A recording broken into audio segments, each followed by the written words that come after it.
This is Straight Talk with Atlanta native Greg Fann, the Preacher Man, and his sidekick Shanan Jones. Frank discussions of issues affecting the ATL, Fulton County, the state of Georgia, the nation, and around the world. And now, here they are, live and in living color, the team of Jones and Fann, the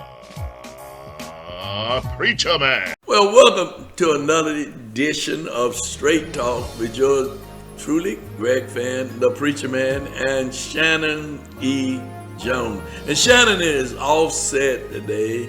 He's offset all the time, but he's really offset today. Hey, Shanan. How you doing, Bishop? Man, if I was doing any better, I would be doing excellent. Matter of fact, I'm doing superb. Great. There's a lot to catch up on. Do what now? I said there's a lot to catch up on. A lot to catch up on. There's so much You got happening. headphones on and everything. You can't hear me. You got your miracle ear on. Yeah, I do. You know, there are a few comments that came in last week.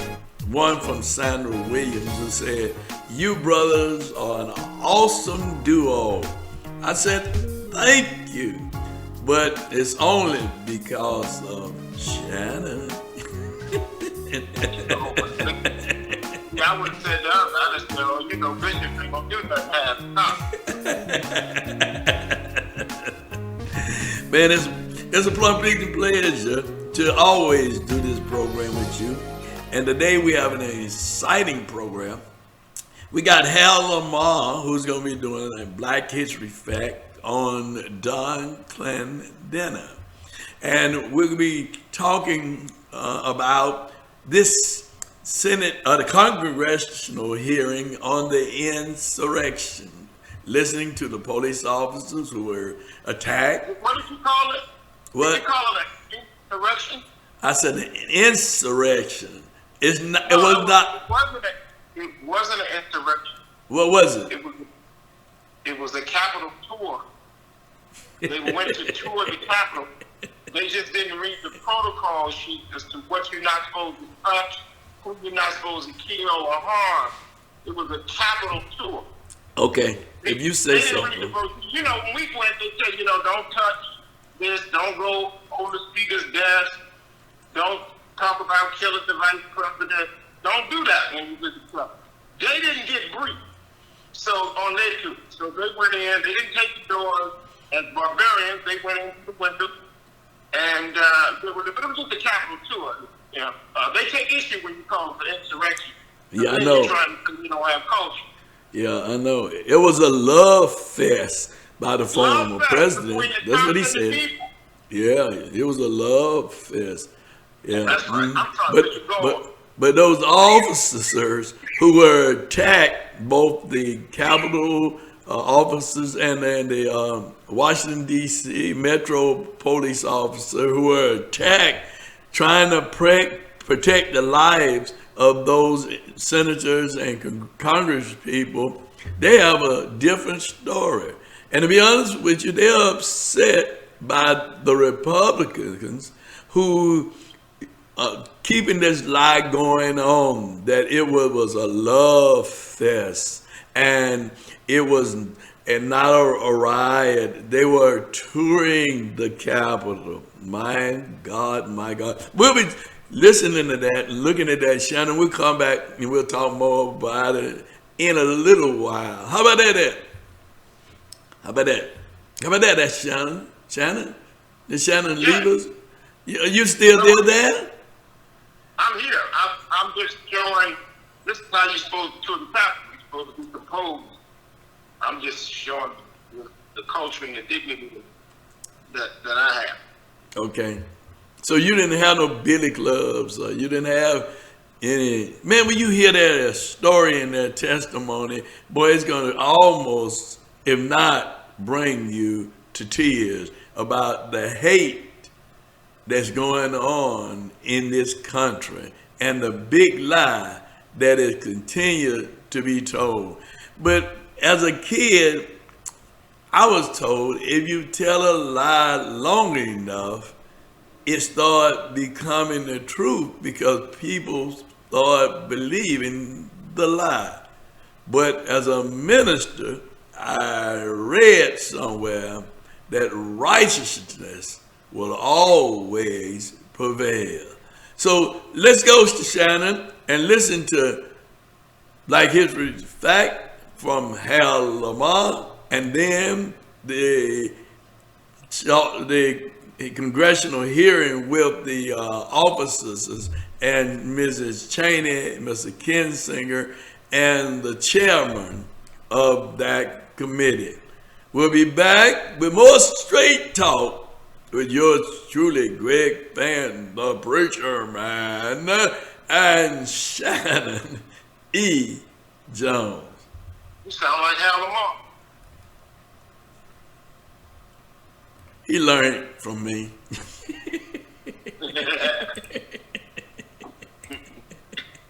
When Major League Baseball sensation Don Clendenon left Atlanta's Booker T. Washington High School for Morehouse College in 1956, his mentor during his freshman year was none other than former Morehouse graduate, the Reverend Dr. Martin Luther King, Jr. Morehouse had a program instituted through former President Dr. Benjamin Mays in those days, which assigned freshmen to upper-class students or former students as mentors to help the rookies get acclimated to college life. The mentorship between King and Clendenon forged a permanent bond between the two through the rest of Clendenon's life, both on and off the baseball diamond. This is Hal Lamar, now back to Straight Talk with Shanan Jones and Greg Fann, the Preacher Man. Thanks so much, Hal. Now, on with the investigation. At one point during the fighting, I was dragged from the line of officers and into the crowd. I heard someone scream, "I got one!" As I was swarmed by a violent mob, they ripped off my badge. They grabbed and stripped me of my radio. They seized ammunition that was secured to my body. They began to beat me with their fists and with what felt like hard metal objects. At one point, I came face to face with an attacker who repeatedly lunged for me and attempted to remove my firearm. I heard chanting from some in the crowd, "Get his gun," and kill him with his own gun. I was aware enough to recognize I was at risk of being stripped of and killed with my own firearm. I was electrocuted again and again and again with a taser. I was effectively defenseless and gradually sustaining injury from the increasing pressure of the mob. Directly in front of me, a man seized the opportunity of my vulnerability. He grabbed the front of my gas mask and used it to beat my head against the door. He switched to pulling it off my head, the straps stretching against my skull and straining my neck. He never uttered any words I recognized, but opted instead for guttural screams. I remember him foaming at the mouth. He also put his cell phone in his mouth so they had both hands free to assault me. What we were suggested that day was like something from a medieval battle. I vividly heard officers screaming in agony and pain just an arm length from me. I didn't know at that time, but that was Officer Hodges, and he's here today to testify. I too was being crushed by the rioters. I could feel myself losing oxygen and recall thinking to myself, this is how I'm going to die, defending this entrance. We cannot leave the violence of January 6th and its causes uninvestigated. The American people deserve the full and open testimony of every person with knowledge of the planning and preparation for January 6th. We must also know what happened every minute of that day in the White House. Every phone call, every conversation, every meeting leading up to, during, and after the attack. Honorable men and women have an obligation to step forward. If those responsible are not held accountable, and if Congress does not act responsibly, this will remain a cancer on our constitutional republic. Many in my party have treated this as just another partisan fight. It's toxic, and it's a disservice to the officers and their families, to the staff and the employees on the Capitol complex, to the American people who deserve the truth. I want all Americans to be able to trust the work this committee does and get the facts out there free of conspiracy. This cannot continue to be a partisan fight. I'm a Republican, I'm a conservative. But in order to heal from the damage caused that day, we need to call out the facts. It's time to stop the outrage and the conspiracies that fuel the violence and division in this country, and most importantly, we need to reject those that promote it. The same people who we helped, the same people who we gave them the borrowed time to get to safety, now they're attacking us, they're attacking our characters. You got people right now in front of the Justice Department asking to release some of the very same people to be released, even though we are testifying about the trauma and the agony and everything that happened to us. It's pathetic, and they shouldn't be elected official anymore. So many of the people I put my life at risk to defend are downplaying or outright denying what happened. I feel like I went to hell and back to protect them and the people in this room. But too many are now telling me that hell doesn't exist, or that hell actually wasn't that bad. The indifference shown to my colleagues is disgraceful. There's been a sentiment that's going around that says everybody's trying to make January 6th political. Well, it's not a secret that it was political. They literally were there to stop the steal. So when people say it shouldn't be political, it is. It was and it is. There's no getting around that. Telling the truth shouldn't be hard. Fighting on January 6th, that was hard. Showing up January 7th, that was hard. The 8th, the 9th, the 10th, all the way till today, that was hard. Everything is different, but nothing has changed. Liz Cheney and Adam Kinzinger are being lauded as courageous heroes. And while I agree with that notion, why? Because they told the truth? Why is telling the truth hard? I guess in this America, it is. What would you task this committee in its body of work? What would you like to see us do? We had violent political rhetoric. We had the organization of a rally whose title was Stop the Steal. And that rally occurred on January 6th, which I don't believe was a coincidence. The time, the place, and the circumstances of that rally, that rhetoric, and those events, to me, leads in the direction of our president and other members, not only of Congress and the Senate, but that is what I am looking for, is an investigation into those actions and activities which may have resulted in the events of January 6th, and also whether or not there was collaboration between those members, their staff, and these terrorists. In my opinion, we do need to get to the bottom of it.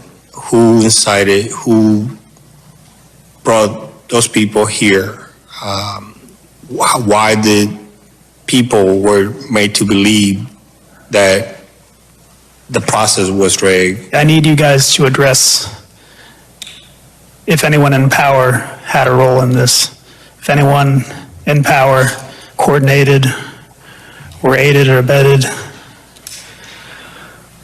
or tried to downplay, tried to prevent the investigation of this terrorist attack. I use an analogy to describe what I want as a hitman.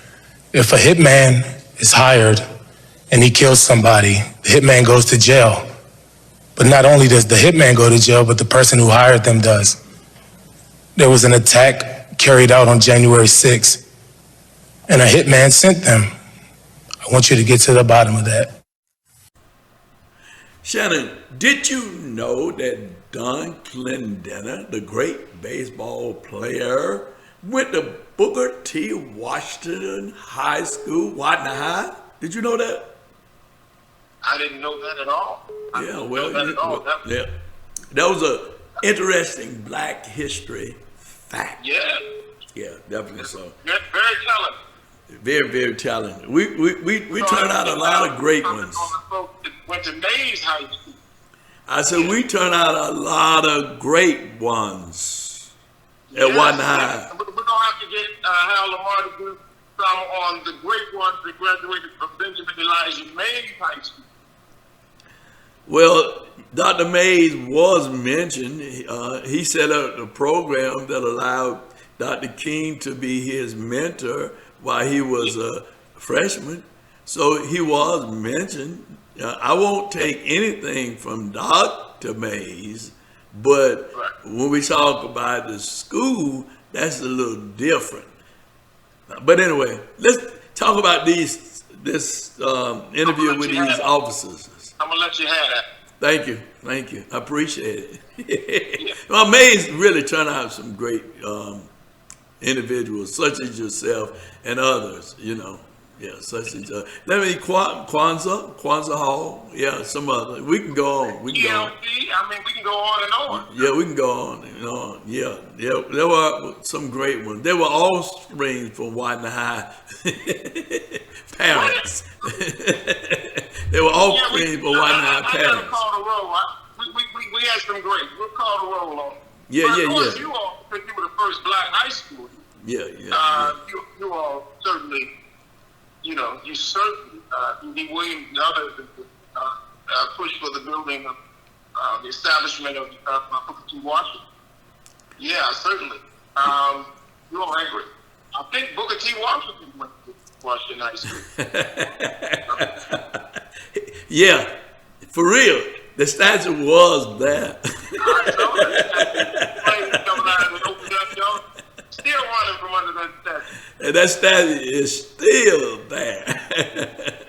But, let's talk about this investigation about the insurrection. Forget the Love Fest. Forget the tour.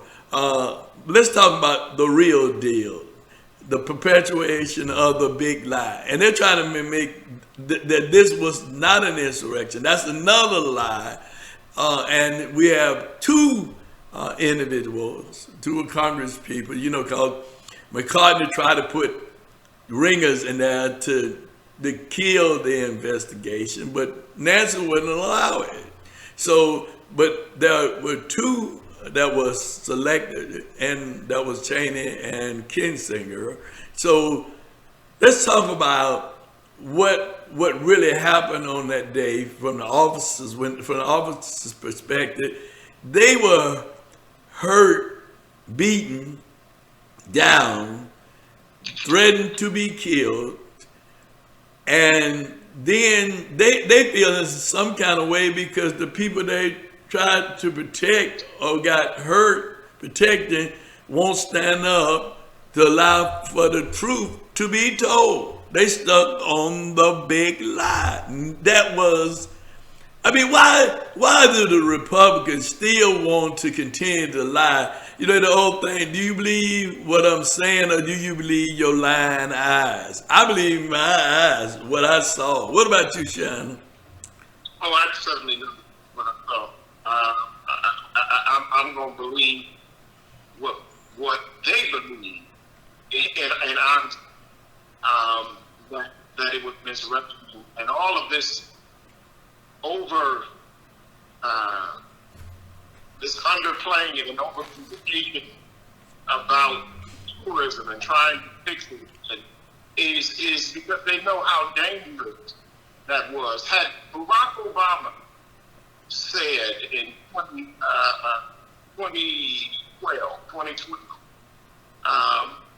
I'm going to meet you at the Capitol. We're going to stop the steal of this election. And all the black folk, Kappas and Sigmas and Deltas and AKAs and Qs, oh my, and just black folk all over the place, making their way to the Capitol and kicked in windows and all of that. They would have arrested Barack Obama. And they would have arrested most of us, if not shot us down, right there over the step, and called it an insurrection. And it would have said something like this: breaking news, CNN, Fox News, not CNN, Fox News, break in and say a bunch of mandingos and mandingettes tried to kick in the windows and kill the cops and did all this stuff. But I think we should go back in all seriousness to General Russell Honore, U.S. Army General Russell Honore, that gentleman during Hurricane Katrina told them, let's stop being stupid, let's get everything together. Well, they engaged him, Pelosi engaged him to do an investigation as to what was going on, because he was in charge of, from the Pentagon standpoint, of the security set up for the presidential inauguration and things like that. First thing he said was, this was an inside job. That's the first thing he said. And his investigation shows that there was complicity. These people had been there the day before. They had known where these persons would be. They knew where the senator's hideaway offices were. Now, you and I, we went to one of them hideaway offices, and we had to climb all them steps. I'm about 4 pounds. I looked back, I couldn't find you. You lost so much weight going up all them stairs to the hideaway office. How did they know those offices? So they had not, they knew everything that they were doing when they went in there. It was absolutely a planned insurrection to stop what they say was the skill, but really to stop the process of democracy. And they were prepared for zip ties and God knows what. They were prepared to go toe-to-toe with the Capitol Police as they did. And they did. Prepared to go toe-to-toe with the United States Secret Service, and the Vice President of the United States had to be rushed out of that building, please hear me, with the nuclear football in tow. They literally could have grabbed the nuclear football that can blow up the world, the launch code that can blow up the world, all of America's nuclear apparatus right there in that bag. They went in there by any means necessary to stop democracy. And that's dangerous. And that is dangerous to the Republican Party, because at this point, they are ceasing to really be a party. As long as they allow this to happen, they are really a party of trees if they allow this to continue. This a party of lawlessness. That's what they're a party of. You know, and Kevin McCarthy ought to be ashamed. Lawlessness is punishable by jail. Right. Treason Right. is punishable by death. Well, treason will this case, but they are a party of lawlessness too, because they uphold people who break the law, and they do, and they defend them. Mr. McCartney ought to be ashamed of himself. Those, not just those Republicans in Congress, but also those Republicans who are in the Senate. What do you mean? Mr. McCartney ought to be ashamed of himself when he himself said that Donald Trump led an insurrection. He himself, who called Donald Trump on that day and said to him, Mr. President, call this off. Call this off. He told the president, hiding under his desk for fear of what they were doing in that Capitol, for fear of his life. And now he's saying no, we don't need the investigation. Nothing went wrong. Because why? He is a party of the cover-up. He don't want the real story to come out about him and him saying to the president, call it off, call the National Guard, bring people in here to stop what's going on. People are afraid of him here. Not only the congressional leaders, not only the Senate leaders, the people who work for them, the people who work in the Capitol, their lives were threatened. They were fearful of losing their lives. The police officer talked about the attack and how dangerous that attack was. One officer said, the sergeant said, I thought that I would lose my life today defending this door, that the door that I am sworn to protect, to make sure no harm comes to people who are in this building, whether they're elected or not elected, whether they were tourists. There could have been tourists in that building on that day, and perhaps there were people there who were touring the Capitol for real. People who were visiting with their congressional leaders or their senator leaders, lobbying for things. Lobbyists was there on that day. We don't talk about that. There were citizens, civilians who were in that building that day when that attack occurred. But we don't talk about that. But we say, no, it was a love fest, the former president says, and then we have them talking about, no, it was, they were just tourists touring the Capitol. Do you believe what your lying eyes see, or do you believe what their lying tongue say? That's the real deal. I want them, and all Americans should want them to get to the truth. Because after this onion is peeled back, somebody needs to go to jail. And somebody needs to lose their office.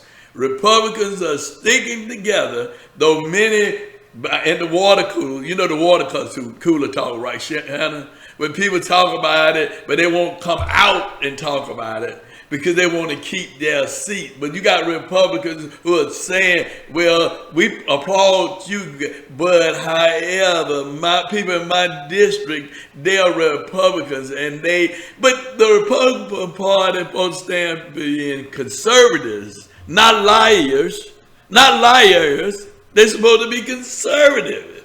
I've always thought that the Republicans were conservative. What about you, Shanan? The party. Huh? I did too. Yeah, but now they... Go on, listen. No, I always thought they were conservative as well. But now they become part of liars. Yes, and the chief liar of that is their president. And I say their president because they say that the election is not over. He was America's president before we got a 46th president. But they still hold on. So their president is pushing this big lie. And I always heard it said that the devil is the liar. But I'll say this. Mm-hmm. The FBI and all of the investigatory agencies of the federal government that deal with investigating crime, perhaps the Defense Intelligence Agency, needs to also look into really this president, President 45. Because Trump not only told the people he would be there, knowing he wasn't going to be there. They got there and they were telling him, the officers said there in the hearing, their testimony, that people were saying that the president sent us. The president sent us. In other words, they were expecting the Trump to show up there, maybe perhaps walk out or be at a window or something. I don't know what they were. But they thought that he was going to be there. And they thought that they had to tell him. And because their leaders had done in advance, a couple of days before, the day before, met with their senators, and I mean, not senators, but whoever took them around to give them maps and show them all the hideaways and all that. So they really felt that they were a paramilitary army. They didn't go as tourists. They went up in there as a militia to go and stop. So it was the makings of a civil war that was actually being played out there. And then when that didn't happen, President did an interview and said, "These are very fine people. I love you," he said. And he told them to stand down, go back home, and we'll see, whatever he said that. But then he didn't show up at the inauguration. He did not come to the inauguration. Instead, he had his own go-away ceremony. Ceremony. And so it was like he was setting up two Americas. That their America is going to happen at 12 noon. But our America is now.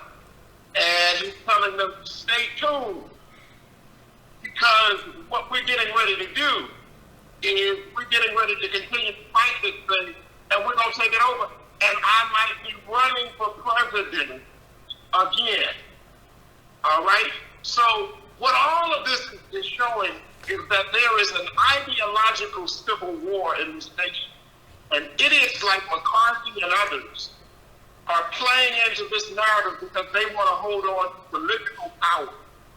But they're going to end up in history as being written up as enemies of democracy and enemies of the Charter and the Constitution of the United States of America.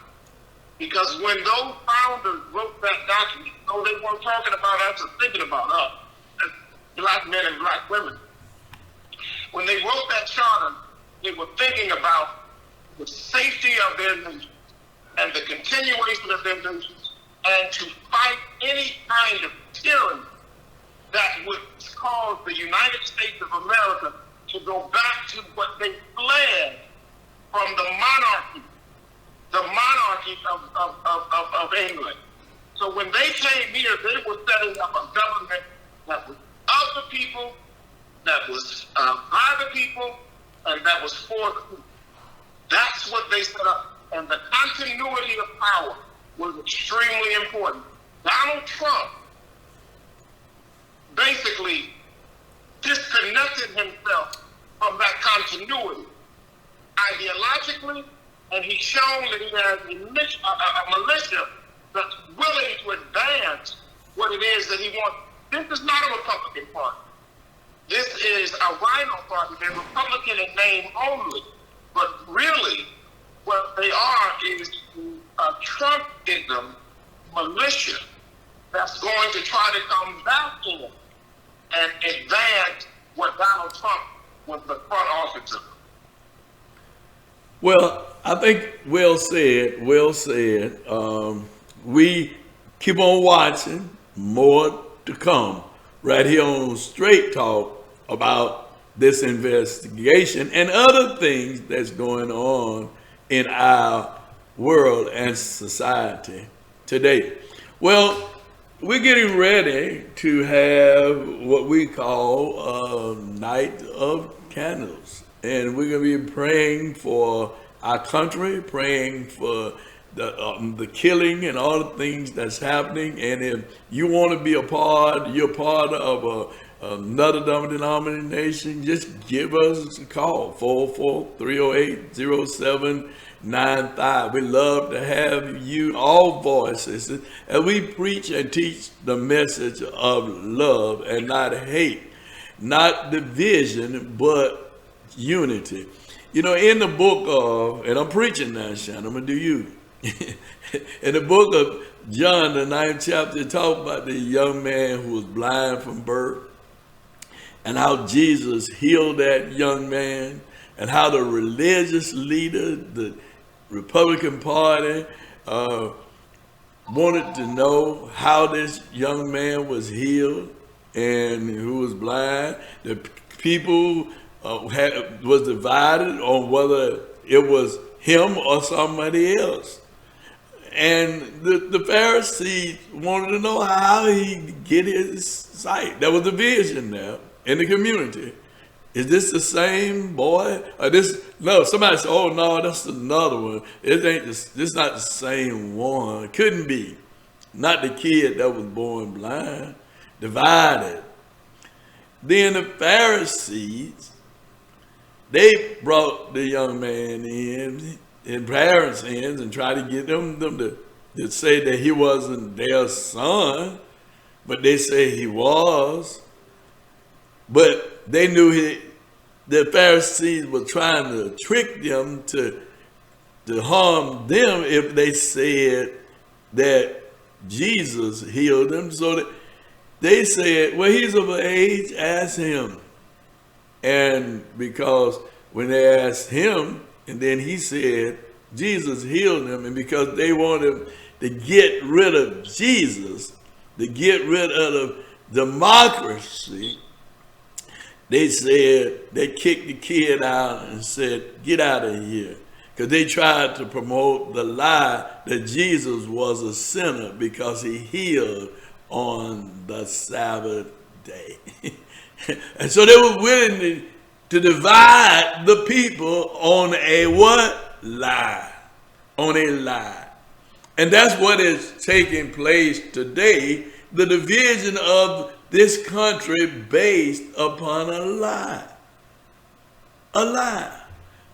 So righteousness will prevail as Jesus prevailed, and righteousness will prevail. Wrong will only last for so long, but right will prevail. Now, thank you, Shanan, for your comments today on Straight Talk. I'm sorry you couldn't be in the studio today, but you're looking like you been to an African affair or something. Where you been? Where you been? Do what? African affair, the Department of African Affairs. Oh, okay. That's an African. I was in line with a bunch of Africans trying to get them doors open to help them. All right. Well, we appreciate you, and we appreciate it, and telling folks they need to get that shot. They need to get that shot. I mean, we're seeing people we're just like the children of Israel when they came out of bondage. And Moses stayed up on the mountain too long. They went back to partying. They went back their old ways. We were locked up for over a year. And people started getting shot and things started getting better. People started going back to their old ways. They forgot what they just came out of. And that's what it is. I have not hugged my congregation in 17 months. I have not seen my congregation together. I haven't seen the children running around, standing in line after service to get their pizza and cookies, and seeing the congregants looking in 17 months. And what I'm looking at now, we're saying September is already open. And this morning, as I open up the newspapers and read and listen to the news, they say that the Delta virus needs to run a leaked CDC internal report that the Delta virus is as contagious as chickenpox and the cold, and it's triple time or 5 times more infectious and more contagious than the initial COVID, SARS COVID-19, SARS-2 COVID-19, whatever the scientific distinction is for that. So really what it's saying is children are going back to school, and right now there's a charter school in Georgia where the children are in quarantine right now. who started back to school this week. So what we're really looking at is we're really getting ready to go back into another shutdown, which is going to start this thing all over 17 months. I have not seen my congregation together. Seen members here and there, but I haven't seen the church together. 17 months. And now I'm looking at this clock start all over. Not only does that break my heart, but it breaks my heart that people would be so whatever is so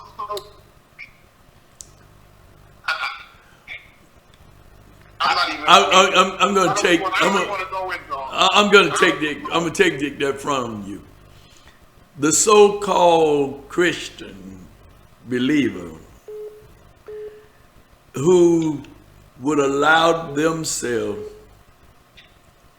and people have their own reasons for not getting the shot, and I don't want people to start badgering me and you, talking about you don't tell me what to do. When you hear the testimony of so many who have been affected by this virus and how they made it, I have a couple in my church who went through it and made it, and they say that you don't want that on nobody. And for those people who do not care enough about others and their safety, then if you don't get the shot, just stay in the house. Don't get out among people who have. That's right. If you don't want to get the shot, then stay away from people, period. Because you know that you can affect other people, right? Even though they say people who have gotten the shot, they now can affect other people who haven't gotten the shot. So there are a lot of stories out here, but I would say, if at all possible, and if you would consider seriously to get the shot, get the vaccine. That's right. I married a 22-year-old, sweet young girl, and I died of COVID. It got in her brain and took her out. So you're absolutely right. You have the right to do what you want to do. If you want to play medical Russian roulette for life, that's fine. But when you take that same weapon and you began spreading it around society, then it becomes criminal. Then it becomes, if you want to play Russian roulette with yourself, fine, but don't walk around everybody else and take that same weaponization and begin pointing at it. Now it's not Russian roulette. Now it's almost murder. And if you're successful with it, and people get it and die, you have caused the death of people. And I know people who have brought this thing home to family members and gotten them sick. And the rare in cases, but not only gotten them sick, but it caused them to die because they wanted to keep going. They had COVID through it, didn't quarantine, kept moving. So this is very serious, and we would better adhere to it. I couldn't get in. You couldn't, Bishop. You've been vaccinated and inoculated to things that were going on, in your life. I know I couldn't go to school without certain shots.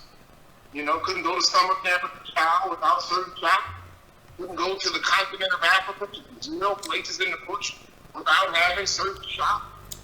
And to see almost 700,000 Americans dying a year, and folks just said, and countless others get sick. It's just crazy that people would be so self-consumed that they don't care about their neighbor. I'm just not going to make it. Well, That's the society we live in today. because we're people who hate, we're jealous, we're envious, and we are selfish. So let's call it like what it is, okay? So, but this is something else I want to announce before we close out today.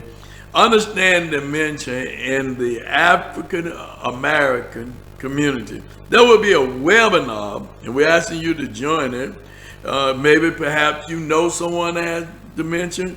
Perhaps you have a loved one who died, like myself, my mother, with Alzheimer's, who started off with dementia.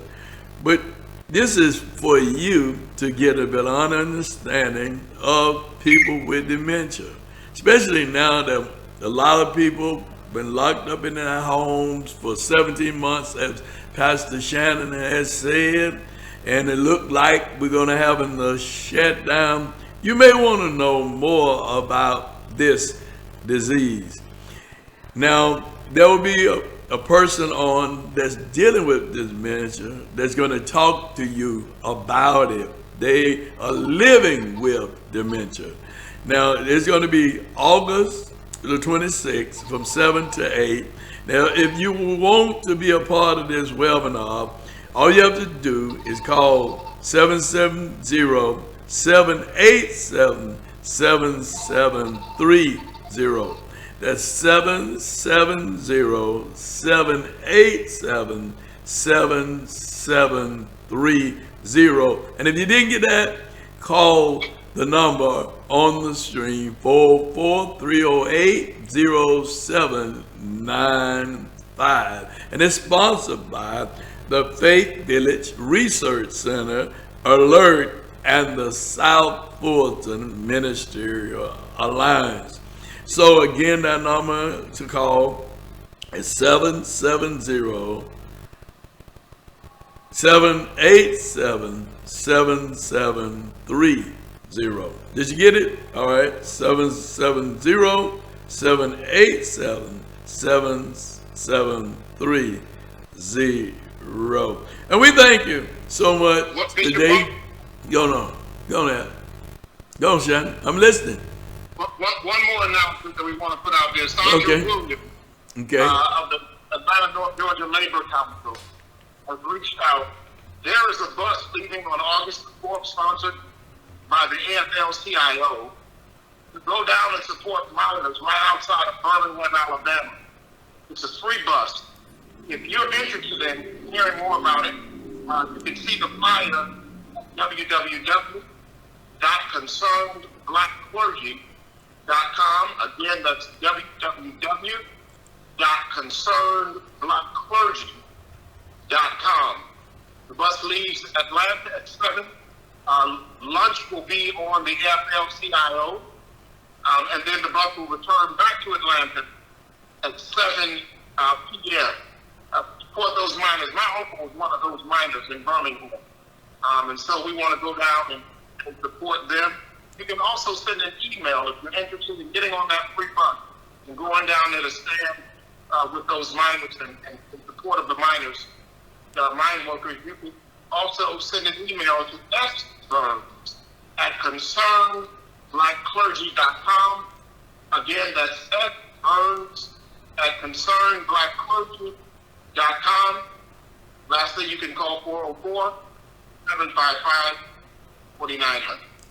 All right, and if you didn't get that, you got the number on the screen, and we'll make sure that you get all the information you need to go on that trip. And there's another trip that's planned on the March on Washington, and we'll be talking to you about that. Because perhaps you want to be a part of that trip also too. Thank you so much for joining us today on Straight Talk with yours truly, Greg Fann, the Preacher Man, and Shanan E.Jones. This ain't been nothing, baby, but what? Straight Talk. Want to be a guest on Straight Talk? Email email Greg Fann at FANN922 at Comcast.net or call 404-308-0795. Join us again for another episode of Straight Talk with Shanan Jones and Greg Fann, the Preacher Man.